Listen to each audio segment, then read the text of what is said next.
Universities UK is an advocacy organisation for universities in the United Kingdom. It began life as a committee of vice-chancellors and principals of the universities of the United Kingdom in the 19th century, when there were informal meetings involving vice-chancellors of a number of universities and principals of university colleges. The current president is Dame Julia Goodfellow, Vice-Chancellor of the University of Kent.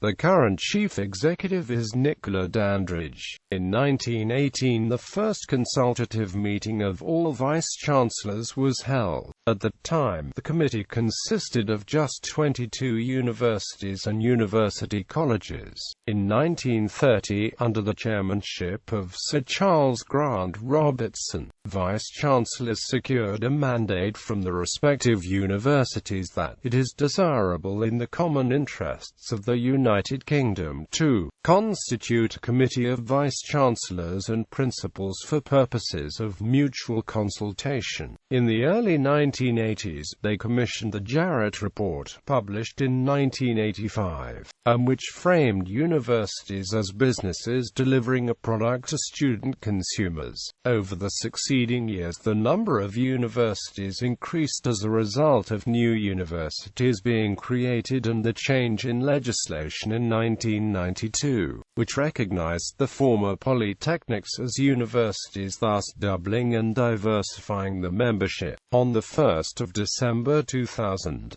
CVCP's name, logo and identity were changed to Universities UK in order to reflect changes which had taken place in the organisation in recent years. Universities UK's task is to support the work of universities and promote their interests. It works to deliver its mission by speaking out for a thriving and diverse higher education sector which creates benefits for all, providing and disseminating essential information, bringing people together to share knowledge and good practice. There is also an additional group, Universities Scotland, whose membership comprises the Universities UK members in Scotland. Universities Scotland promotes and supports the work of Universities UK. Admissions and social mobility. The Access for All report. UK universities publish support work to widening access by promoting fair access and developing an evidence to help them to learn from each other, and through sharing good practice.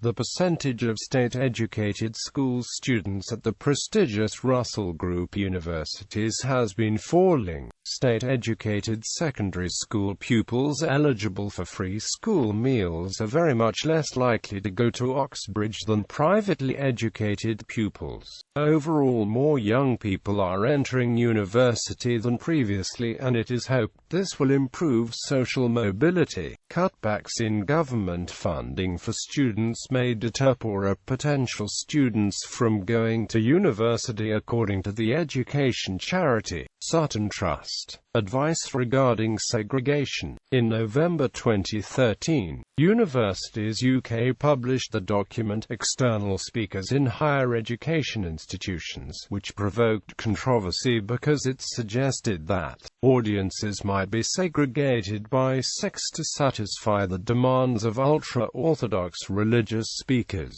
The guidelines follow the principle that segregation is permissible if the Equality Act 2010 is followed and equal priority is given to all groups, in a manner similar to the former separate but equal doctrine in United States constitutional law that justified racial segregation until the Civil Rights Act of 1964.